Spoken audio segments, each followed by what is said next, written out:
تا لیوني د محبت چرته لیدلی نه دی تا لیوني د محبت چرته لیدلی نه دی شیخه که دا نوید په لار شو نو پښتون به نه یم تا لیوني د محبت چرته لیدلی نه دی شیخه که دا نوید په لار شو نو پښتون به نه یم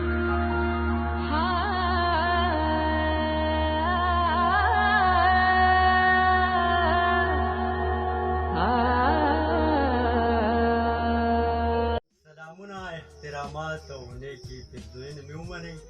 ډېرو ګرانو معززو ملګرو مینوالو زه مسرور جان پښتون د مسرور جان پښتون ادبي بنډار د لارې تاسو سره حاضر یم په دې هیله چې روغ به یې جوړ به یې او ژوند ته به تازه د پروګرام مقصد مو د پښتو ژبې او ادب د پرمختګ او پراختیا لپاره هڅې کول دي نو په دغې لړ او په ننني بنډار کې راسره ګران او ادبي ملګری ښاغلی نوید جان راهي صاحب مېلمه دی غواړم چې دوی نه خوندور شعرونه تاسو ته ډالۍ کړو د نوید جان راهي صاحب طرف ته راګرځو د دوی نه پخپله خپل تعارف او بیا ترې خپل یو انتخاب کلام هم اورو ښاغلی نوید جان راهي صاحب په خپل پروګرام کې ستا هرکلی او ښه راغلاست یو جهان مننه مسلون پښتون صاحب چې تاسو دومره موقع موږ له راکړه چې موږ خپل جذبات خپل احساسات ستاسو سره شیر کړو زه ستاسو د چینل ډېره مننه کوم ډېره شکریه ادا کوم چې ما له دومره موقع راکړه یو جهان مننه نوید جان زما نوم دی چونکې راهي خو زما د اردو چې کله ما شاعري کوله هغې کې اوس پښتو کې صرف نوید جان استعمالوم نوید جان زما نامه ده د عثمانزو اوسېدونکی ما او تر نن تر دې دمه پورې چې دی نو په عثمانزو کې مېشته یم او دغه زما نږدې او لنډه پېژنګلو ده ډېره مننه راهي صاحب چې تاسو زموږ مینوالو سره خپله پېژنګلو وکړه نوید جان راهي صاحب دا راته ووایه چې ژوند مو څنګه تېرېږي د الله پاک ډېر لوی رحم دی ژوند خو ماشاءالله ډېر ښکلي تېرېږي ډېر ښه ډېر زبردست د هغې خپل احساسات چې دي هغه ښکاره کول مونږ په شعرونو کې ښکاره کوو خو داسې ویل راته ډېر ګران چې خو شکر الحمدلله ډېر مزېدار ډېر ښکلي راهي صاحب د مینوالو د انتظار شېبې به رالنډې کړو یو خپل یو خوندور کلام د مینوالو سره شریک کړو بلکل بلکل ولې نه یو غزل به مینوالو سره ډالۍ کړو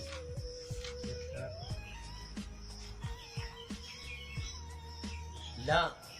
لیونتوب یې د تېر وخت سره کم شوی نه دی لا لیونتوب یې د تېر وخت سره کم شوی نه دی ستا لیونۍ هم هغه شان دی لا سم شوی نه دی لا لیونتوب یې د تېر وخت سره کم شوی نه دی ستا لیونۍ هم هغه شان دی لا سم شوی نه دی او داسې لمحو ته مې د ژوند په نظر هم نه کتل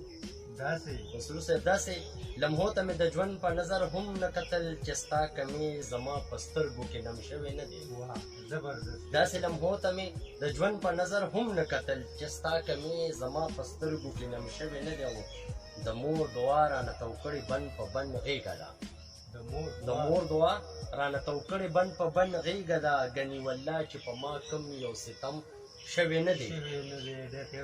مننه د مور دعا رانه تو کړې بند په بند غېږه ده ګنې والله چې په ما کم یو ستم شوی نه دی او لا هلته ناست یمه چې تا چرته کې پرېښې یمه لا هلته ناست یمه چې تا چرته کې پرېښې یمه لا مې حرکت د ژوندانه په قدم شوی نه دی مننه لا هلته ناست یمه چې تا چرته کې پرېښې یمه لا مې حرکت د ژوندانه په قدم شوی نه دی ولې نه ولې به په سر کې لاره نه وباسې ولې به په سر کې لاره نه وباسې لا خو د زړه زما په شان له په غم شوی نه دی ولې به په سر کې لاره نه وباسې لا خو د زړه زما په شان له په غم شوی نه دی دا په سینه سپینو ویښتو باندې مې مه تېروځه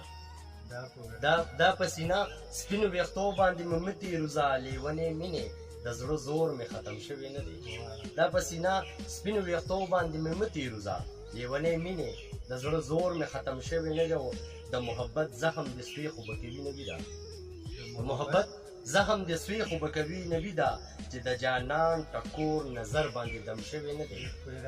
مننه د محبت زخم د سوی خو به کوي نوي ده چې د جانان ټکور نظر باندې دم شوی نه دی لا لیونتوب یې د تېر وخت سره کم شوی نه دی ستا لیوني هم هغه شان دی لا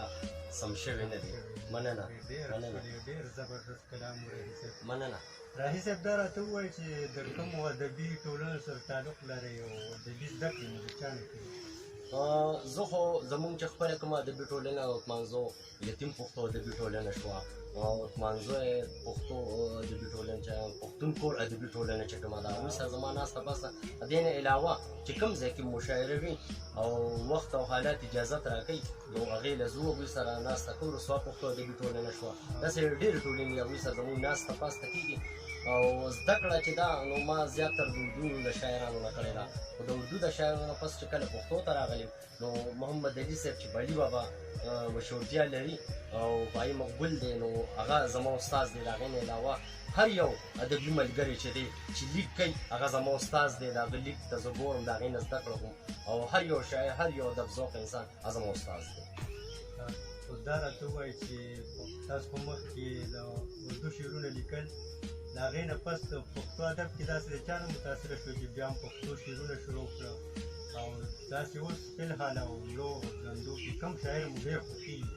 شاعران خو څنګه چې ما مخکې وویل چې زما ټول خوښ دي خو کله پښتو ته چې زه راتلم احمدشاه سایل صاحب نه زه ډېر زیات متاثره شوی وم او په لومبي ځل کې او د هغې نه پس ګران بابا شو او داسې نور ډېر شته غني بابا شو وغیره خو شروعات چې ما د پښتو کم کړو نو د احمدشاه سایل به او د اکرام الله ګران بابا د شاعرانو زه ډېر زیات متاثره شوم نو بیا پښتو طرف ته زه راغلم. یقینا چې دواړه ښه شاعران دي ډېر ښه شاعران دي په یو کلام خو راهي صاحب د مینهوالو ادبي تنده ماته نه وي نو یو بل کلام بلکل زړه ملتانه که قرار شو نو پښتون به نه یم زړه ملتانه که قرار شو نو پښتون به نه یم وره د بل چا نه که زار شو نو پښتون به نه یم زړه ملتانه که قرار شو نو پښتون به نه یم وره د بل چا نه که زار شو نو پښتون به نه یم او زه مینه ویشمه ما مینه عبادت ګڼلې زه مینه ویشمه ما مینه عبادت ګڼلې د چا که زړه رانه ازار شو پښتون به نه یم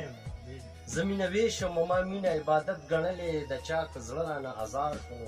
پښتون به نه یم او ما په یو حال کې چېرته هم سرټیټي نه ده کړې ما په یو حال کې چېرته هم سرټیټي نه ده کړې ضمیر که خرڅ مې په بازار شو نو پښتون به نه یم او مننه ما په یو حال کې چېرته هم سرټیټي نه ده کړې ضمیر که خرڅ مې په بازار شو نو پښتون به نه یم او راځئ وخمونو دروازې مې درته پرانېستلې راځئ وخمونو دروازې مې درته پرانېستلې آخ که مې هم په شونډو بار شو نو پښتون به نه یم راځئ وخمونو دروازې مې درته پرانېستلې آخ که مې هم په شونډو بار شو نو پښتون به نه یم او واګداره یاد دې شي که نه د خپلې ژبې لوز واګداره یاد دې شي که نه د خپلې ژبې لوز شډل که دا پېښور ښار شو نو پښتون به نه یم واګداره یاد دې شي که نه د خپلې ژبې لوز شډل که دا پېښور ښار شو نو پښتون به نه یم او زما په وینو د کارغانو تنده ماته دي شي زما په وینو د کارغانو تنده ماته دي شي که د اغیار وجود مې یار شو نو پښتون زما په وینو د کارغانو تنده ماته دي شي که د اغیار وجود مې یار شو نو پښتون به نه یم او تا لیوني د محبت چېرته لیدلی نه دی تا لیوني د محبت چېرته لیدلی نه دی شیخه که دا نوید په لار شو نو پښتون به نه یم او تا لیوني د محبت چېرته لیدلی نه دی شیخه که دا نوید په لار شو نو پښتون به نه یم زړه مې له تا نه که قرار شو نو پښتون به نه یم وره د بل چا نه که زار شو نو پښتون به نه یم یو جهان ډېر زبردست راهي صاحب د ملګرو مینهوالو دا و ښاغلی نوید جان راهي صاحب چې تاسو پرې خوندور شعرونه واورېدل زموږ نننی بنډار په همدې ځای پای ته رسېږي تر بیا ټیک چارې په بیا الله مختار